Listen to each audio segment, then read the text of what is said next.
Hi there, I'm Dave Carlos and I am one of the CRE team. My subject for the seminar today is how to keep yourself and your church and your equipment safe and secure.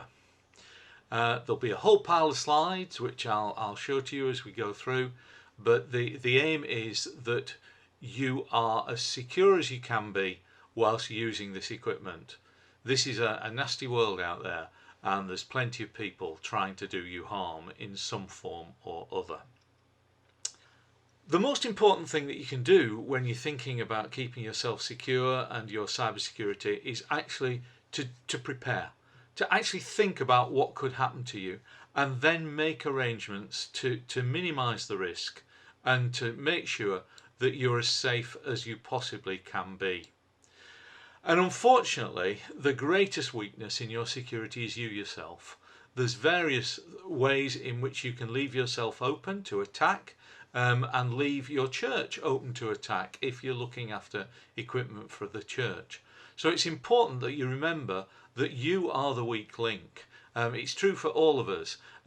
We're in lockdown at the moment, and during that period I actually managed to fall foul of a scam. Now, believe it or not, I spend my days talking about this. I actually work for Lancashire Constabulary as a cyber volunteer, and I talk about cybersecurity all the time, and yet I managed to fall foul of a scam. So it's very, very easy to do, but you must think about ways that you can improve your own security by first of all looking at you. And so here's a quick video to give you an idea of what we're talking about.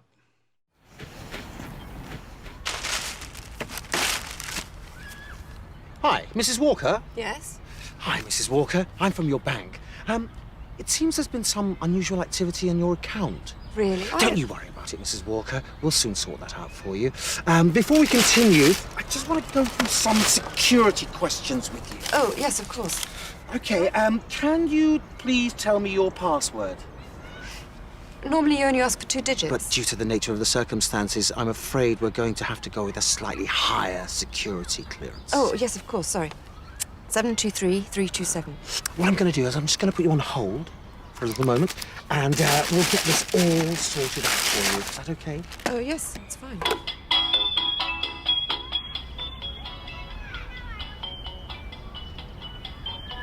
Right. Hello, Mrs. Walker? Yes? That's all sorted out for you. You have a good day, Mrs. Walker. Actually, can I just ask you...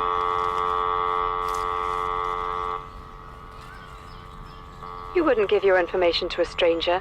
Don't do it over the phone. For advice and guidance on keeping your details safe, visit actionfraud.police.uk.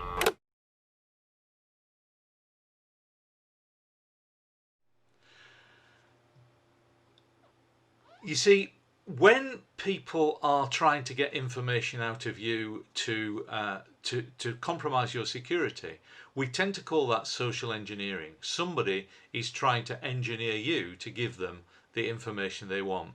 And there are many ways of doing it. I've listed a few here on the screen. There's phishing emails, the kind of email that tries to persuade you to click on a link and then give private information or your passwords and things like that to them on a website that's distinctly dubious. There's phone calls. These are happening all the time. If I told you how many I'd had this week, you probably wouldn't believe it. But there are phone calls happening all the time. People suggesting that you've got a problem with your internet connection and they can solve it if you'll just let them take control of your computer. This is really, really bad news and something you should always refuse. Nobody will call you out of the blue to say there's a problem, and if they do, they'll have a very good reason and they'll be able to prove to you who they are. These folks never can. Yes, you get those messages on screen that suggest that something's wrong. Dismiss them as quickly as possible. The longer they're there, sometimes the more damage they can do. Get rid of them straight away. And then the calls or the emails or the text messages purportedly from your bank. They are genuinely bad news. Don't have anything to do with them. It's absolutely essential that you refuse to get involved in this kind of thing. Whether it's a phone call or an email or a text message, Never ever click on the link that comes with it. And yes, this can happen in your church as well. Your church email addresses can have this kind of thing coming through. And when you click on a link in a church situation, you might not only compromise your own security, but actually the security of the entire team. Have nothing to do with these things, and make them prove who they are. I had one the other day, and it was an interesting one. It was the electricity and gas company asking me to read my meter and tell them the meter reading over the phone. I thought, actually, this might be genuine. It was actually genuine in the end. But I said to them, okay, if you really are who you say you are, give me the last reading for one of those meters, and then I'll do it. They couldn't, and so I said, I'm sorry, I'm not going to have anything to do with it. She said, well, in that case, we'll have to send a meter reader around. I said, fine, that's great. Send a meter reader around. He'll have his identity card, and that's fine. And believe it or not, the day afterwards, the meter reader came round and read the meter, and he confirmed it was actually a genuine call. But don't have anything to do with them. You can never be harmed by doing nothing. Unfortunately, if you do something, you can be harmed. One of the things that you can do to protect yourself is to look really carefully at what's going on. Very often there are clues that give you an idea as to whether something is genuine or it's false. I highly recommend looking very carefully at what you're doing, and here are some of the tips that you need.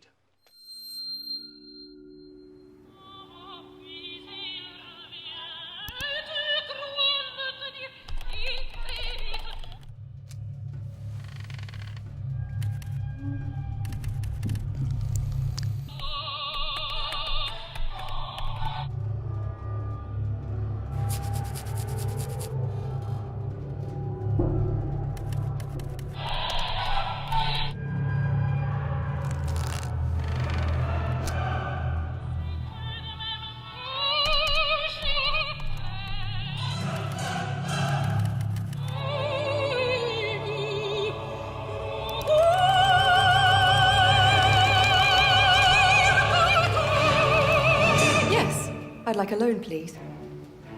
If you're careless with your details, they could be used to steal your identity. Yeah, of course. I have all the details right here.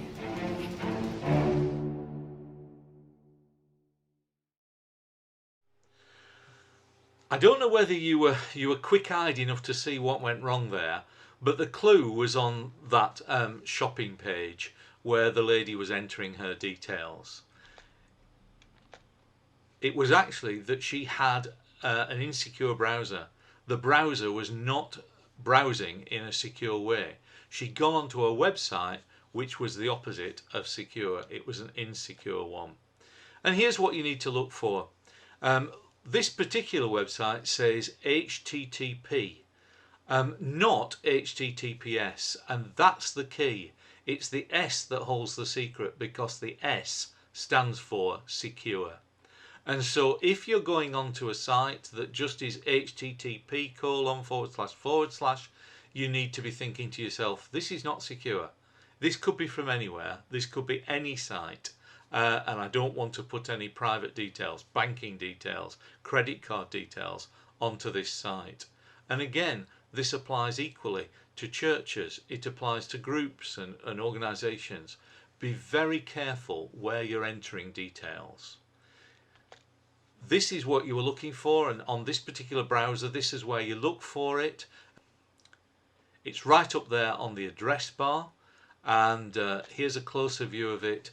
This particular one is secure because this has got HTTPS at the beginning, and it's also got the padlock. The padlock tells you that it's secure.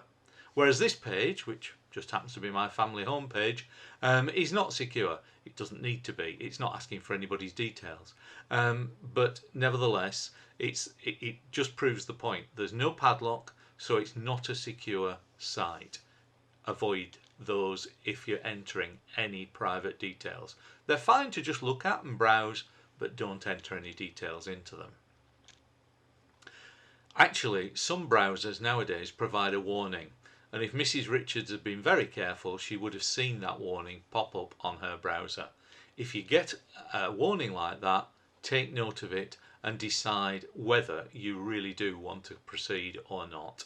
It's better to back out and miss out on something than it is to find that you've lost all your details and you've been behaving in an insecure way. Just to summarise what we're talking about here, if you're actually shopping online, it's very important that there must be a padlock on your browser. That means that this site has come from where it's supposed to have come from, it's a genuine site and it's right. Remember that credit cards provide more protection than debit cards. There is a law here that if you buy something on a credit card, the credit card company have to take responsibility for it, and so it's worth checking that out and using your credit card rather than your debit card when purchasing online.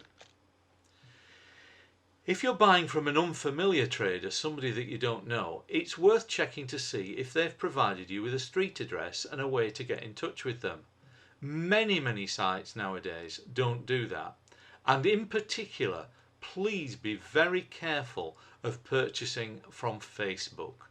A lot of the Facebook ads, usually the ones that appear as soon as you've logged on, are very dodgy indeed. Always search, if you want to buy one of the things that's offered there, always search that item on Google first and then see whether the price that you've been offered is genuine. This is how I was caught earlier. It was just before Christmas. I was looking for a book for the family and I found this book offered. It seemed a very good price. I went ahead and purchased it. Then I thought, wait a minute, that was a bit foolish. I should check that out. So I went and checked and discovered that the price was ridiculously low and I should actually have bought it from a reputable company. I went to a well-known high street bookseller and bought the books that I wanted for the family, and thank goodness I'd used my credit card, so I was able to claim the money back from the scam. It's very important that you're very careful when buying things online, and sadly Facebook does seem to have a problem with rogue traders at the moment. And that's the point there under 4. If the price is too good to be true, it probably is. Yesterday I saw something offered again on a Facebook post for $19.99. I decided I'd Google it. I was that interested, and the Google price or the Amazon price, sorry, for that was £899. Now that's not right. It's clearly a scam, so I reported the ad to Facebook and hopefully it won't ever appear again, not just for me but for everybody else. Finally, remember that you need to be very careful in the way that you behave online. Yeah, it's a great way of getting stuff, but it's also a great way of scamming you, so be very careful. So you've prepared yourself and you've observed what's going on, but you also need to protect yourself. There are simple things that you can do that will protect you and your equipment and your church's equipment from harm. Antivirus is absolutely essential, but don't think that you actually have to pay very much for that, because some of the best antivirus is built into the operating system that you already have on your computer. Assuming that you're using Windows, for example, there's a brilliant antivirus built in. The key phrase here, or the acronym that you need to remember here, is PUPS. It's very simple, 4 words just to remind you of how you need to behave. Passwords. Remember the password rule. And in case you don't know what the password rule is, I'm going to come on to it in just a second. Updates.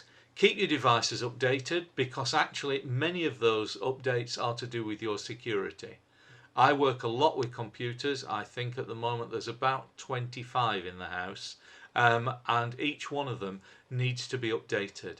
Updates are the first thing that we do on a computer that we're reviving or preparing to be repurposed, and it's very important for its security. Protect yourself. Think before you click. The current government campaign is Take 5 to prevent fraud. And just 5 seconds of thinking will help you if you think about what you're doing. Also, what you post, are you posting things that are appropriate or inappropriate? Are you posting things that later could come back and cause you some grief? Remember, think about what you're posting, because other people can see it and you might not always want them to.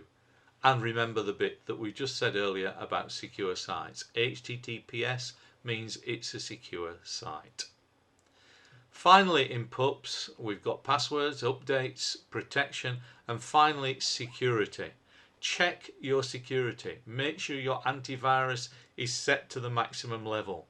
Look at links before you click them. Are they genuine? Don't ever click on a link provided to you by a message sent to your phone, via an email, or even for that matter via WhatsApp or anything like that.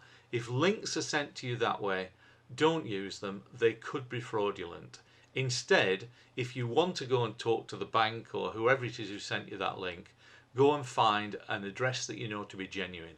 A great source of that kind of information is on the back of your bank card, where there's a phone number that is obviously genuine, and there might be also email addresses and things of that nature, so that you can make sure that you're on the right site and not a wrong site, perhaps with a very similar looking name. I said earlier that if you've got something like Windows or Apple iOS, probably they have security tools built in. This is Windows Defender, and I'm not any longer recommending third-party virus products because this one is good enough. I've talked to the police extensively about this, and they all say that Defender is now good enough. There are others, and many people pay a lot of money for their virus protection, but actually Windows has got it built in. Do just check though that actually all of the things are ticked. As you can see from that screen, all of the various options are ticked. No action needed on any of them, so that's a machine that's as secure as it can be within reason. I just wanted you to see that those options again and to be able to read them easily. So do make sure that they're all ticked. If there's anything wrong, there'll be an exclamation mark and an orange or a red sign on each of the symbols. So that's how you know that they're all okay. Passwords. I said we'd come on to the password rule, and the cardinal password rule is you do not use the same password anywhere other than one place. Each password should be unique for its own purpose. And if you want to know a way that we can recommend for creating unique passwords, here it is. The police call it the base and rule system. What you're going to do is create a base password and then a rule that actually modifies that password for each site. So what we do is we start with something completely random, a couple of words. In this case I've chosen brick and balloon. Then you modify them, change them in such a way that symbols of it's substituted numbers for letters. You've put capitals in, you've put lowercase in, so you get it mixed up. So that second line in the second box shows the brick and balloon after it's been modified, just to make it a little bit more complex. Then you're going to add at least one and preferably a couple of symbols. You're looking for a password, by the way, that in the end is 12 characters or more. This one's heading in that direction. So now we've put those couple of symbols in, we've put an exclamation mark and a caret, that little character that's on the top of the 6 key on your keyboard. So the base password is shown there in the third box. It's actually brick and balloon, but it's got the modifications.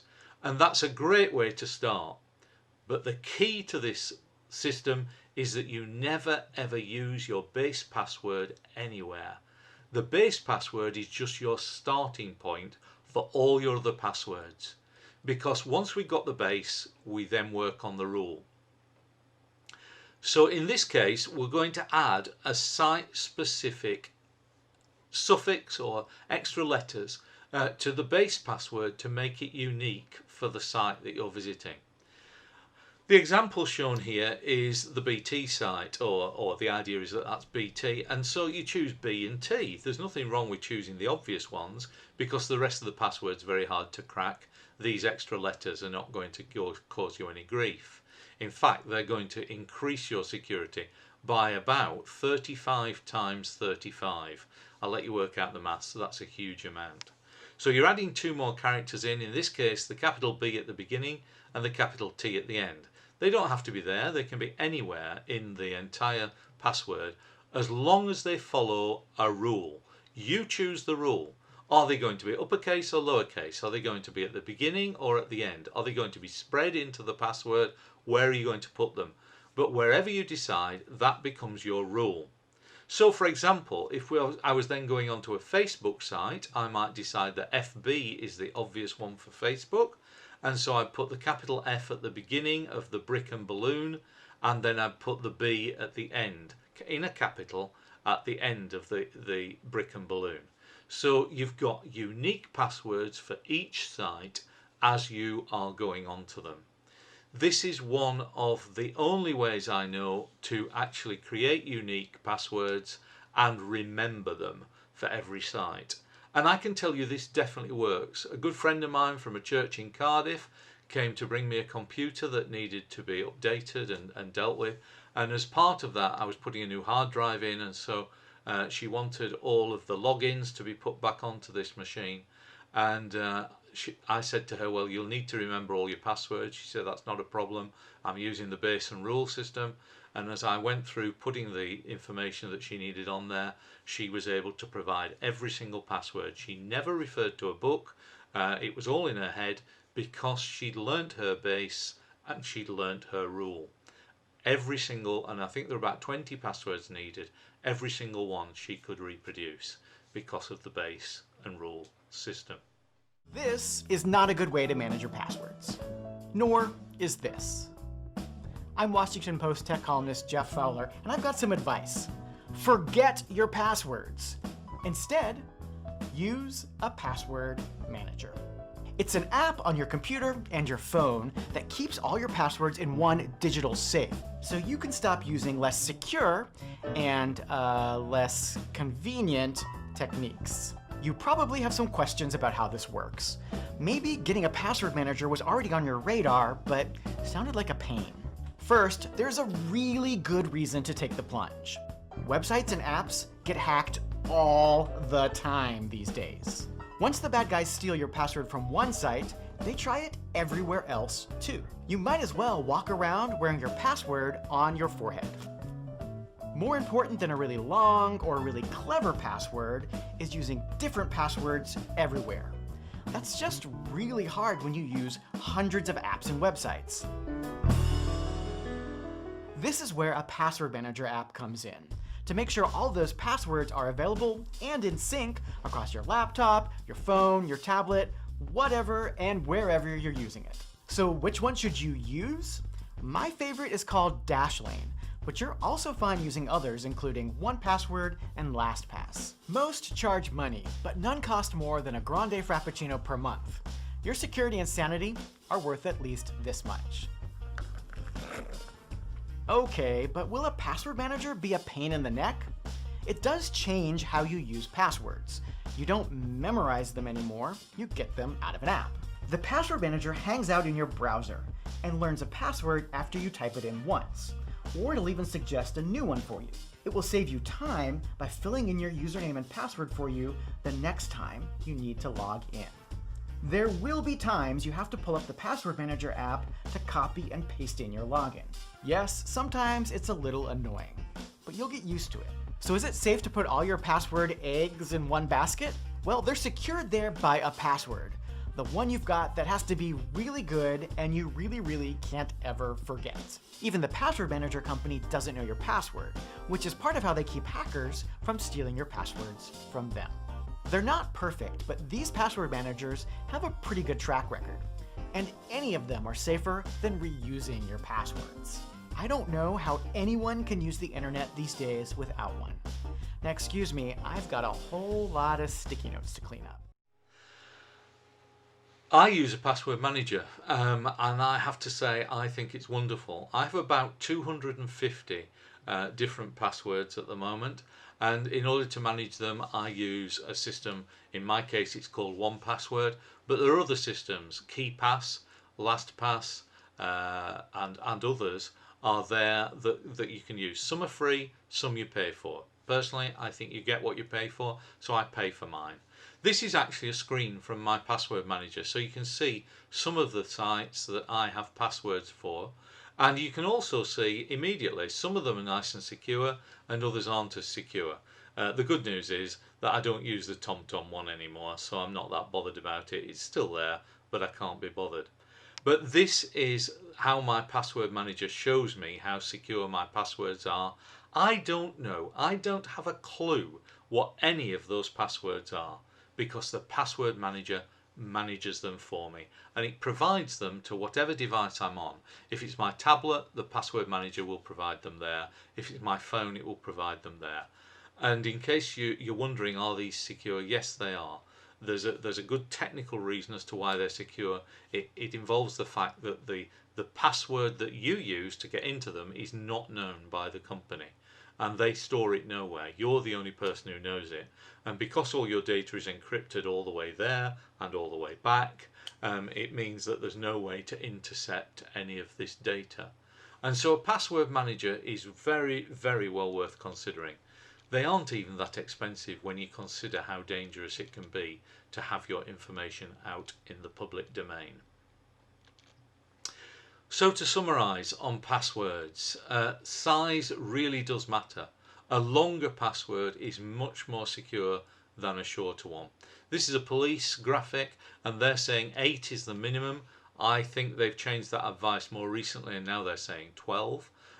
So it's definitely worth considering going bigger rather than smaller. Some of mine, out of interest, are 28 characters, but because I don't have to remember them, it doesn't matter.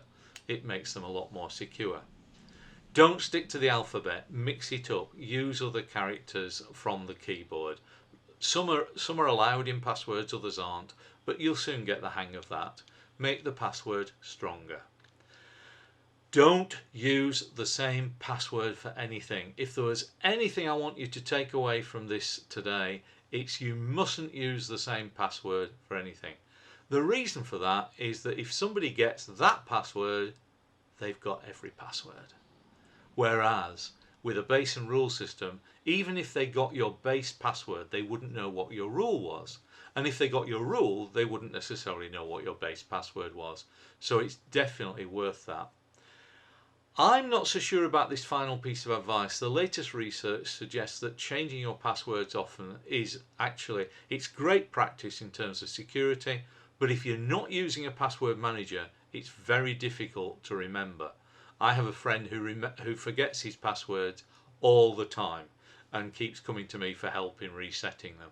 So it might be worth keeping them. And the current advice from police and other security agencies is changing passwords often isn't as important as the length of the password and the uncrackability of the password, the randomness of the password. So finally, don't use poor password security. Make sure you've got the strongest possible security on your passwords. This really does matter.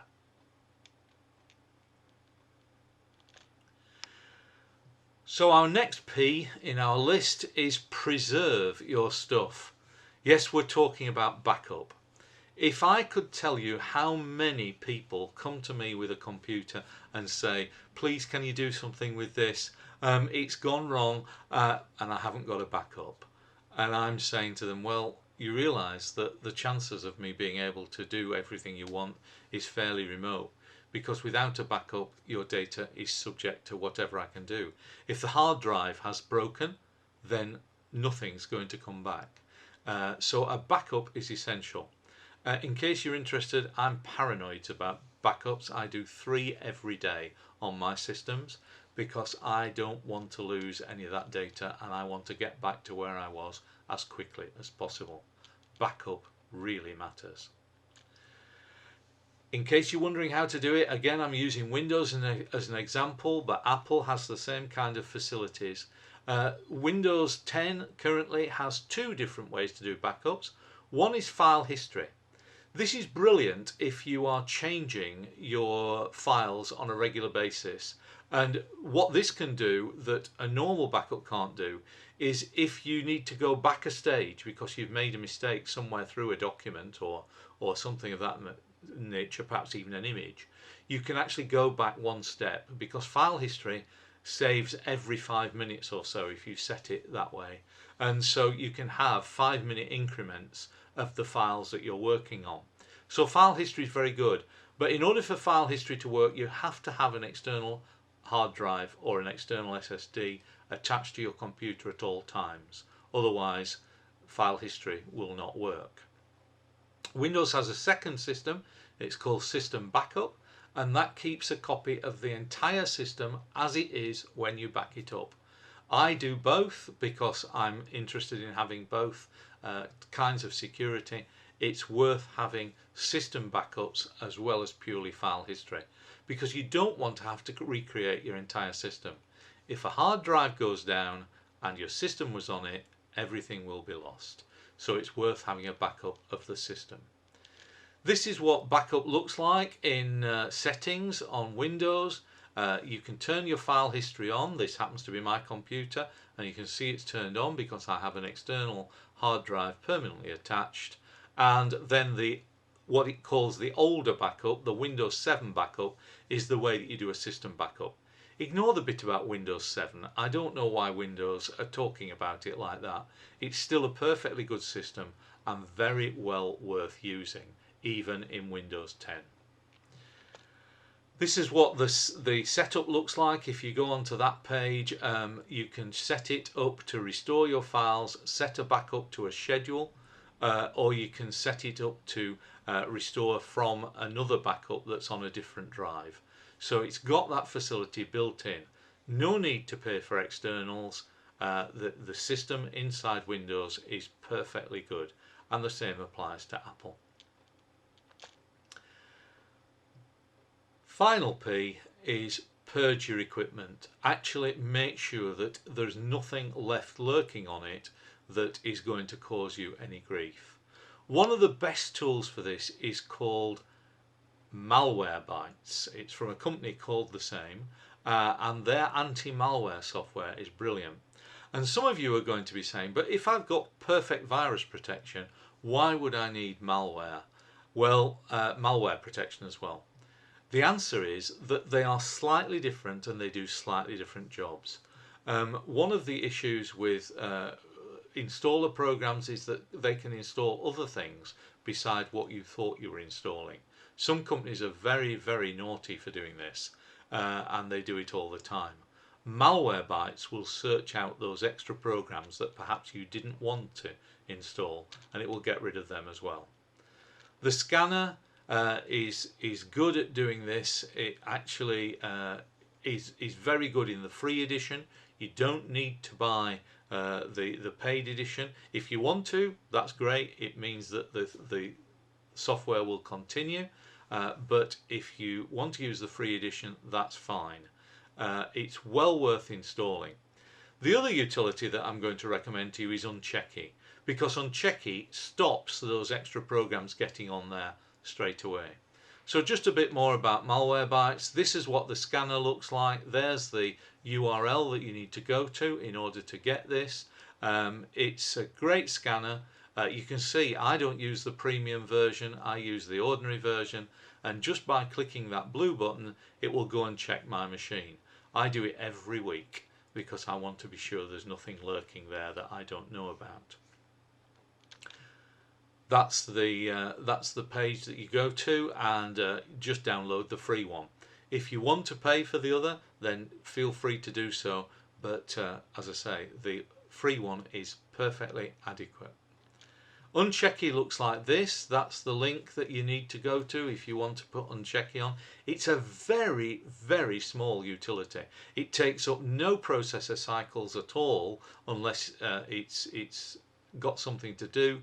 and it's less than 2 kilobytes of data. It's a very small routine, and I love it. And it stops things happening. And you can see there that it stopped 4 nasty things getting onto my computer, and it's warned me about another. So that's a very useful tool, Unchecky. I install it on every computer I touch. It costs nothing, it's a freebie, and it is just a very useful little routine. We're going to plan ahead because you know what it says. If we fail to plan, failure is where we're going. Here is a whole pile of links that will actually get you out of trouble on the internet. Some of them are police links, the ones that I use every day when I'm working with the police.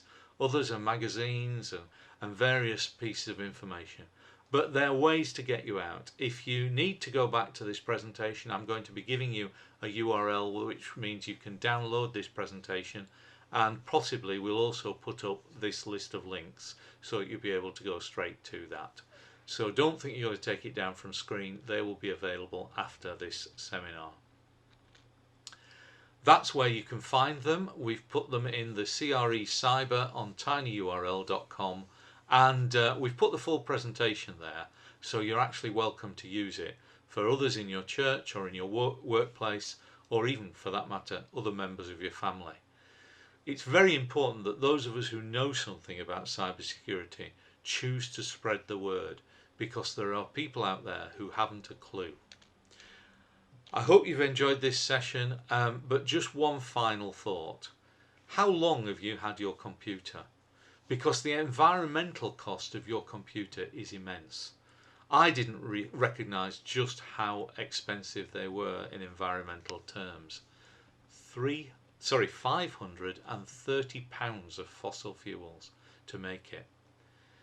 If you can choose to extend the life of your computer, or to make sure that it's reused and repurposed, which is a good part of my life during lockdown, if you can make sure of that, you are saving the planet by that action.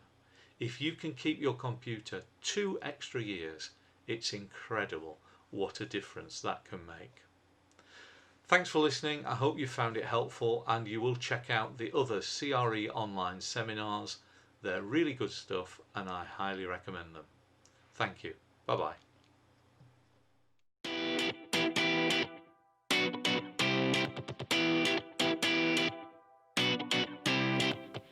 Nothing beats sitting on it, hearing it, tasting it, wearing it,